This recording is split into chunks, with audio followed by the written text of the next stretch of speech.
여러분, 요즘 들어 새벽잠을 설치거나 특히 새벽 3시에서 5시 사이에 갑자기 깨어나서 이거 다시 잘까? 아니면 그냥 일어나야 하나? 고민해 보신 적 있으신가요? 예전에는 밤새 푹 자는 게 어렵지 않았던 분들도 나이가 들수록 이런 경험이 잦아지곤 합니다. 많은 분들이 새벽에 자주 깨는 이유를 단순히 나이 먹어서 잠이 짧아졌다고만 생각하시는데 사실 이 시간대에 깨는 것이 단순한 수면의 질 저하뿐 아니라 하루 전체 컨디션과 심리적 안정에도 큰 영향을 미친다는 사실을 아시고 계셨나요? 오늘은 왜 우리가 새벽에 깨게 되는지 그 근본적인 원인부터 살펴보고 특히 새벽 3시에서 5시 사이에 깨어났을 때 절대 해서는 안 되는 3가지 행동에 대해 이야기해보려 합니다. 이 내용을 끝까지 들어주시면 돈, 건강, 인간관계 등 삶 전반에 긍정적인 변화를 가져다주는 특별한 새벽 시간을 맞이하게 되실 거예요.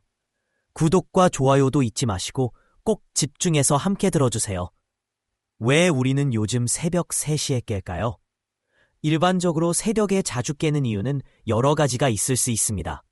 신체 통증, 주변 소음, 스트레스나 우울감 등 다양한 요인이 작용할 수 있지만 대부분의 경우 다음 3가지 주된 이유 때문입니다. 첫 번째 이유, 나이가 들면서 깊은 잠이 줄어든다. 우리 몸은 잠을 잘 때 깊은 잠과 얕은 잠을 반복하면서 자게 됩니다. 젊었을 때는 밤사이 약 20% 정도의 수면이 아주 깊은 잠이었습니다. 이 깊은 잠은 주변 소음이나 작은 통증에도 쉽게 깨지지 않고 정말 푹 쉴 수 있는 중요한 수면 단계입니다. 하지만 나이가 들면서 깊은 잠의 비율이 현저히 줄어듭니다. 60세 이상이 되면 깊은 잠은 겨우 5% 이하로 줄고 나머지 95%는 얕은 잠으로 이루어지게 됩니다. 그래서 옆방에서 조금만 시끄럽거나 무릎에 약간의 통증이 있어도 바로 눈이 떠지게 되는 것이죠. 이런 변화는 우리 몸속 호르몬의 변화와도 관련이 있습니다. 특히 멜라토닌이라는 수면 호르몬은 젊었을 때는 저녁 무렵에 충분히 분비되어 깊은 잠을 잘 수 있도록 도와주었습니다.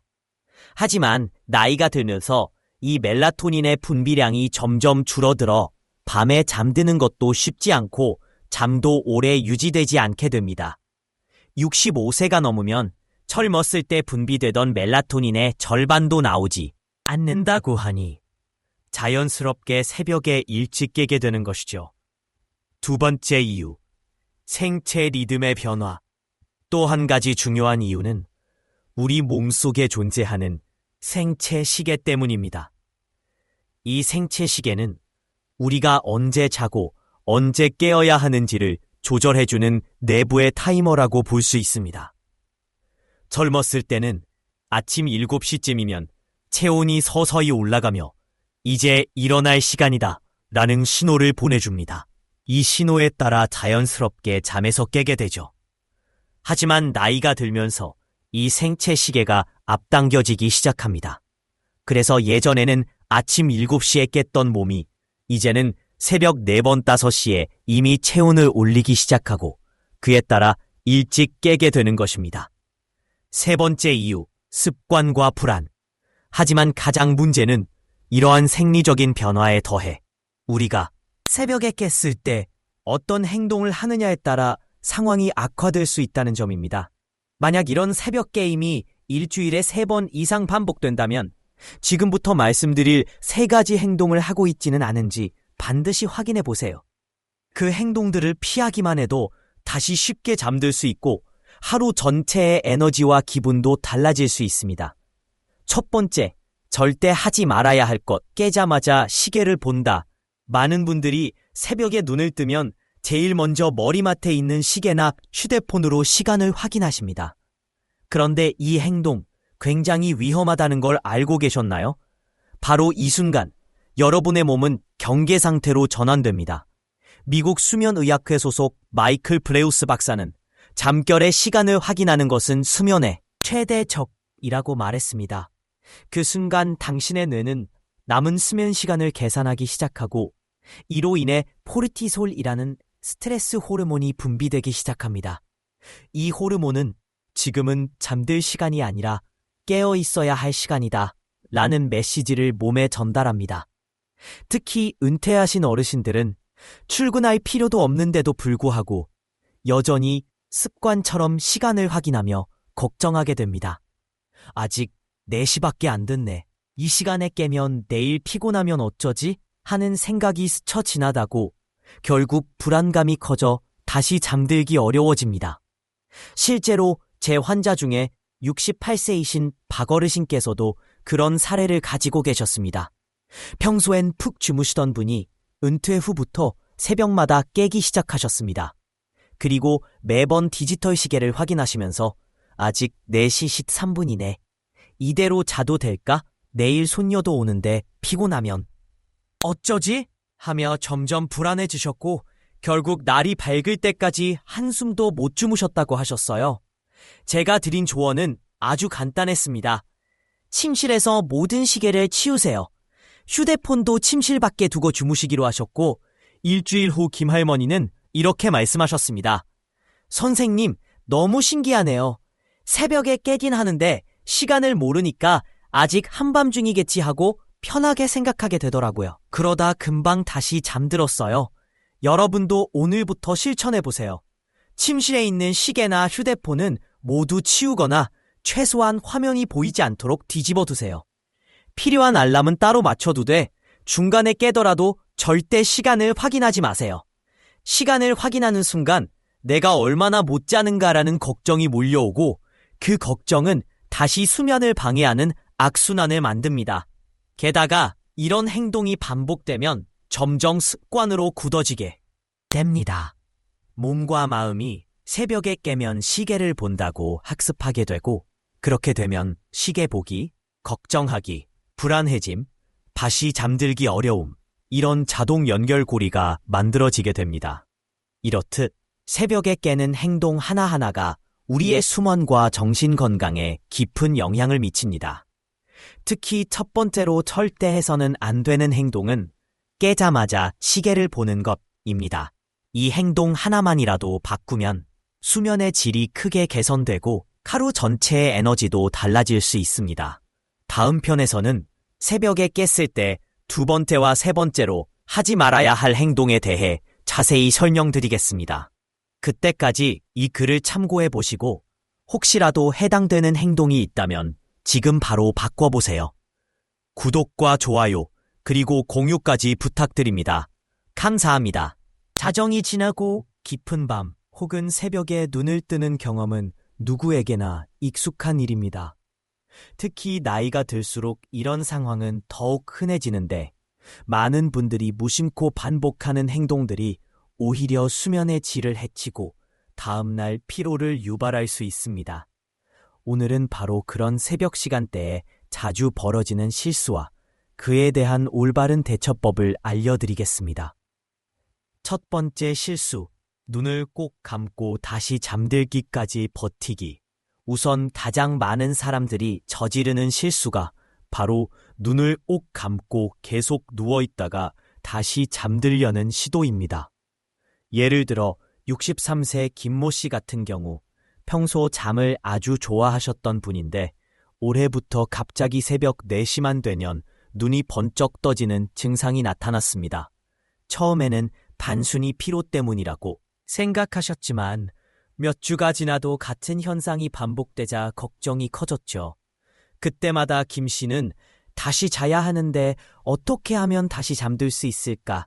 라는 생각을 하며 이불을 뒤집어 쓰고 뒷꼭 감은 채로 계속 누워 계셨습니다. 그런데 문제는 그렇게 20분, 30분, 1시간이 지나도 잠은 오지 않았다는 것입니다. 오히려 시간이 지날수록 머릿속은 점점 복잡해지고 불안감이 커져만 갔습니다. 내일 손주도 봐줘야 하는데 이렇게 피곤하면 어쩌지? 마당 화초에도 물 줘야 하고 병원 예약도 있는데 나이 드니까 잠이 더 안 오는 건가? 혹시 치매 초기 증상은 아닐까? 이런 생각들이 소인돌이처럼 몰려오면서 마음은 점점 불편해지고 결국엔 잠을 포기하고 일어나는 경우도 많았습니다. 심리학에서는 이런 현상을 감정전이, emotional transference 또는 투사라고 부릅니다. 특히 조용한 새벽 시간, 혼자 깨어있는 상태에서는 작은 불안조차도 거대한 공포로 확대되어 느껴지게 됩니다. 철학자 아서 쇼펜하우어의 명언처럼 어둠 속에서 본 공포는 실제보다 더 두렵게 다가온다는 말이 딱 맞는 상황입니다. 이럴 때는 과감하게 침대에서 벗어나는 것이 가장 효과적인 방법입니다. 미국 수면의학회 AASM에서도 추천하는 자극 조절 요법 Stimulus Control Therapy이라는 개념이 있습니다. 이는 침대 이꼴 잠드는 장소라는 연결고리를 유지하기 위한 전략으로 만약 20분 이상 잠이 오지 않는다면 침대에서 일어나 다른 공간으로 이동하라고 권고합니다. 실제 연구에서도 새벽에 깨어난 후 침실을 벗어나 거실 소파에 누웠을 때 오히려 더 쉽게 잠들 수 있다는 결과가 나왔습니다. 즉, 침대에서 1시간 동안 뒤척이며 고민하는 것보다 다른 공간에서 20분 정도 마음을 진정시키고 다시 누워 5분 만에 잠드는 것이 훨씬 더 건강한 수면 방식이라는 의미입니다. 두 번째 실수, 새벽에 일어나 물을 많이 마시기. 하지만 여기서 또 하나의 실수가 등장합니다. 바로 새벽에 눈을 뜨자마자 일어나 물을 한 잔 가득 들이키는 행동입니다. 이는 많은 분들이 잠을 깼을 때 목이 마르니 물이라도 마시면 몸이 편안해질 것 같다는 생각에서 시작되는 자연스러운 반응이긴 하지만 실제로는 수면의 질을 크게 해칠 수 있습니다. 예를 들어 79세의 한 할아버지는 40년간 교직 생활을 하신 분으로 은퇴 후부터 매일 새벽 3시경에 자연스럽게 깨어나셨습니다. 그러자마자 습관적으로 부엌으로 가셔서 물 한 컵을 가득 따라 마셨습니다. 물 한 잔 마시면 몸이 편안해지고 금방 다시 잠들 수 있을 거야 라는 믿음이 있었기 때문입니다. 하지만 현실은 달랐습니다. 물을 마신 후 5시간 동안 화장실을 들락날락하면서 오히려 다시 잠드는데 큰 어려움을 겪으셨죠. 제가 수면 관련 연구를 35년간 진행하면서 알게 된 사실 중 하나는 과도한 수분 섭취는 새벽 수면을 방해하는 주요 원인 중 하나라는 점입니다. 특히 나이가 들수록 신장 기능이 약해져 밤사이에 마신 물이 빠르게 방광을 채우게 됩니다. 젊었을 때는 물을 마시고 1-2시간 후에야 화장실이 마려웠다면 70대 이후에는 단 30분 만에 소변이 차올라 깨게 되는 경우도 많습니다. 더욱 충격적인 연구 결과도 있습니다. 65세 이상 노인 중 새벽에 깨어 종이컵 1컵 이상의 물을 마신 경우 다시 잠들기까지 평균 58분이 걸렸습니다. 반면 물을 거의 마시지 않거나 아주 소량만 마신 경우에는 평균 17분 만에 다시 잠들 수 있었다는 데이터도 있습니다. 그렇다면 우리는 어떻게 해야 할까요? 침대 옆에 작은 컵을 준비해 두세요. 입이 마를 때 한두 모금만 삼키는 정도로 제한하세요. 2. 취침 2시간 전에는 수분 섭취를 최소화하세요. 저녁 식사 직후에 과도하게 물을 마시면 새벽에 화장실에 가는 가능성이 훨씬 커집니다. 3. 물이 정말 마를 경우 한 번에 많이 마시기보다 조금씩 나누어 마십니다. 81세의 박 할아버지는 이 방법을 실천하신 후 놀라운 변화를 경험하셨습니다. 이제는 침대 옆에 작은 물병 하나만 두고 정말 목이 타들어갈 정도로 마를 때만 한 모금씩 천천히 드시는 습관을 들였습니다. 그랬더니 화장실을 가는 일이 거의 사라졌고 새벽에 깨더라도 10분 안에 다시 잠들 수 있게 되었다고 합니다. 전문가들은 특히 새벽 3시에서 5시 사이에는 신장에 휴식을 주는 것이 중요하다고 강조합니다. 이 시간대에는 아무리 목이 마르더라도 최소한의 물만 섭취하는 것이 현명한 선택입니다. 세 번째 실수, 스트레스를 덮으려는 행동이나 자극적인 활동. 또 다른 실수는 깨어난 후 휴대폰을 확인하거나 TV를 보는 행위입니다. 이는 수면 호르몬인 멜라토닌 분비를 억제하고 뇌를 각성 상태로 만들기 때문에 수면 회복을 어렵게 만듭니다. 밝은 조명 역시 마찬가지입니다. 침실을 완전히 밝히기보다는 부엌이나 화장실에 있는 약한 조명만 사용하는 것이 좋습니다. 새벽에 깬 당신, 지금이 특별한 기회일 수 있습니다. 새벽 3시에 눈을 뜬다는 것은 단순한 실수나 우연이 아닐 수도 있습니다. 오히려 그것은 삶을 바꾸는 특별한 기회일지도 모릅니다. 잘 활용한다면 여러분의 일상과 건강, 그리고 마음까지도 변화시킬 수 있는 순간입니다. 혹시라도 오늘 밤 혹은 내일 새벽에 눈이 떠진다면 휴대폰 시계를 보거나 억지로 잠을 청하거나 물을 마시는 대신 아래 3가지 방법을 꼭 실천해 보세요. 1. 따뜻한 물 한 잔을 천천히 마십니다. 차가운 물보다는 따뜻한 물이 몸의 긴장을 풀어주고 마음을 안정시켜줍니다. 단 카페인 함유 음료는 절대 피해야 합니다. 2. 손과 발을 직접 마사지해줍니다. 혈액순환이 개선되고 긴장이 풀리면서 몸과 마음 모두가 편안해질 수 있습니다. 3. 작은 메모지에 머릿속 걱정거리를 짧게 적어보세요. 내일 병원 가기, 손주 생일 선물 사기 등 간단한 문장으로 정리하면 머릿속이 정돈되면서 마음도 가벼워집니다. 새벽은 조용하고 고요한 시간입니다. 그 시간을 불편함으로 넘기느냐, 아니면 자신을 돌아보고 몸과 마음을 돌보는 소중한 기회로 삼을 것이냐는 전적으로 여러분의 선택에 달려 있습니다. 오늘 배운 방법들을 통해 여러분 모두가 더 건강하고 깊은 잠을 누릴 수 있기를 바랍니다.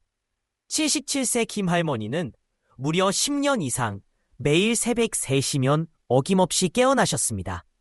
그 시간이 되면 잠에서 완전히 깨어버리고 말아 다시 잠들기란 여간 어려운 일이 아니었죠.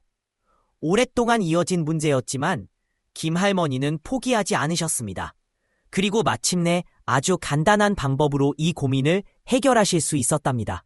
그 방법은 바로 이렇게 실천하는 것이었습니다. 먼저 새벽에 눈이 떠지면 침대에서 바로 일어납니다. 부엌으로 가서 따뜻한 물 한 잔을 천천히 마시죠. 그런 다음 소파에 앉아 자신의 손과 발을 부드럽게 5분 정도 문질러 주는 것입니다. 이 작은 변화가 놀라운 결과를 가져왔습니다. 몸이 따뜻해지고 마음도 차분해졌으며 다시 침대로 돌아가자마자 금방 잠이 들 수 있었다고 하셨어요. 이 방법이 효과적인 이유는 과학적으로도 잘 설명되어 있습니다. 첫째, 따뜻한 물은 우리 몸의 긴장을 풀어주고 체온을 약간 올리는 작용을 합니다. 체온이 조금 상승했다가 다시 내려오면서 자연스럽게 졸음이 유도되는 것이죠. 둘째, 손과 발을 마사지하는 행위 자체가 매우 효과적입니다. 손과 발에는 신경 말단들이 집중되어 있어 이 부위를 자극하면 전신의 긴장이 풀리고 부교감 신경이 활성화됩니다.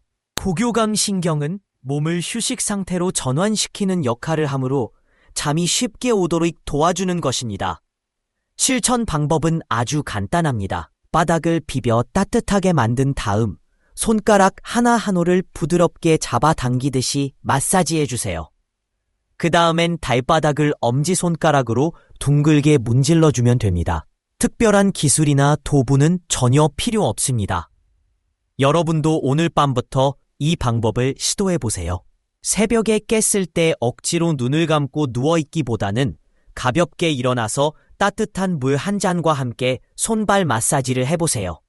그러면 몸과 마음이 점점 안정을 되찾고 잠이 스르륵 찾아올 것을 느낄 수 있을 거예요. 두 번째로 소개해드릴 방법은 감사일기와 걱정 상자를 활용하는 것입니다.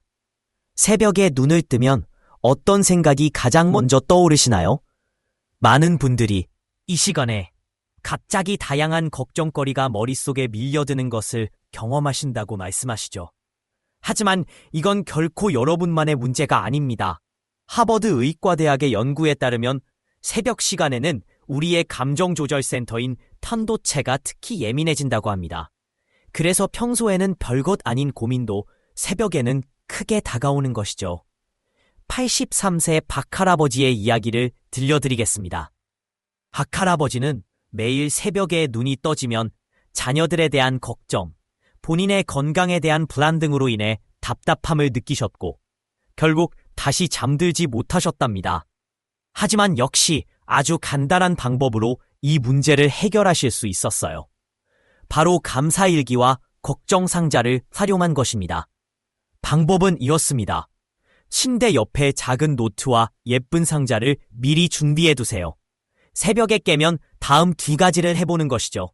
첫째, 노트에 어제 하루 동안 감사했던 일을 3가지 적어봅니다. 오늘 손주에게 전화가 와서 좋았다. 맛있는 저녁 식사를 했다. 날씨가 정말 따뜻하고 좋았다. 같은 작은 일이라도 충분합니다. 둘째, 지금 걱정되는 일들을 종이에 하나씩 적어서 상자에 넣어둡니다. 마치 이 걱정은 지금 내가 해결할 수 없으니 내일 아침에 다시 살펴보자라고 스스로에게 말하는 것처럼요. 박할아버지는 처음에는 이런 방법이 무슨 소용이 있을까 싶으셨다고 합니다. 그런데 막상 실천해보니 걱정을 종이에 적고 상자에 넣는 순간 머릿속이 비워지는 느낌이 들었다고 하셨어요. 그러고 나면 마음이 한결 가벼워지고 금방 다시 잠이 들 수 있었다고 말씀하셨죠. 이 방법이 효과적인 이유 역시 과학적으로 증명되어 있습니다. 첫째, 감사일기를 쓰면 우리 뇌의 전전두엽이 활성화되면서 긍정적인 사고가 늘어납니다. 불안한 생각이 서서히 줄어들고 대신 감사와 행복 같은 긍정적인 감정이 자리 잡기 시작하는 것이죠. 둘째, 걱정을 상자에 넣는 행동 자체가 심리적인 정리를 돕습니다. 머릿속에서 계속 맴돌던 걱정거리를 글로 옮겨 적고 그것들을 물리적으로 담아두는 행위는 마음을 정돈하는데 큰 도움이 됩니다. 캘리포니아 대학교에서 진행된 연구에서는 노인 200명을 대상으로 감사일기를 3주간 꾸준히 쓴 사람들에게 수면의 질이 무려 41%나 개선되었다는 결과가 나왔습니다. 또한 아침에 일어났을 때 느끼는 활력도 28% 증가했다고 하죠. 여러분도 오늘 밤부터 침대 옆에 작은 노트와 예쁜 상자를 준비해보세요. 새벽에 깨더라도 이제는 걱정 대신 감사함으로써 마음을 채울 수 있을 거예요. 세 번째로 소개해드릴 방법은 5, 4, 3, 2, 1 감각 명상입니다. 이 방법은 단순히 잠을 자기 위한 기술을 넘어서 불안 장애 치료에도 사용될 만큼 효과적인 심리적 접근 방식입니다.